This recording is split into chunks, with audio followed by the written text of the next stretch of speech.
Turime dar vieną pakuotę ir pabandysim dabar atidaryti, pasižiūrėti, kas čia gero yra. Jaučiu, kad ne vienas daiktas, net keli yra viduje.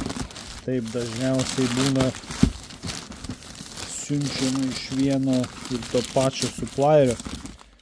Bet, kaip sakant, nepasižiūrėję, įsiaiškinsim. Tai jau matau, štai čia yra, jau galiu nuspėti BMW ženklas.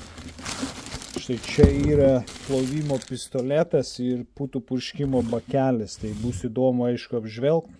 Na ir tam pačiam video greit apžvelgiant, tai ištraukiam, pasižiūrim. Štai nerūdijančio plieno yra tokios blėtos su dangčiais, tai salotom laikyti, visam kitam.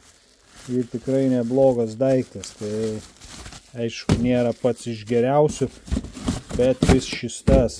Čia, manau, bus ženklas BMW, kokio mes turime. Ir daug kas klausia dažnai, kur tokį įsigyti.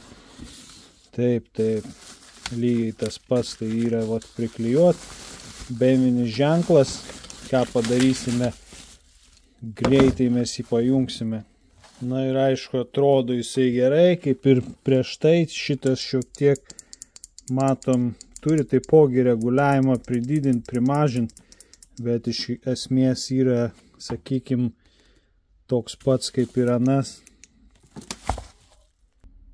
Na ir aišku, priėjom prie šito plovimo putų purškimo aparato, taipogi ant gale yra ir štai ginklas be ilgo angalio, tai jį galima pritaikyti prie spaudiminių plovimo aparatų, priklausomai ką turite. Ir plovimas pasidarytų daug lengvesnis. Tai manau, dar padarysim video šitą temą.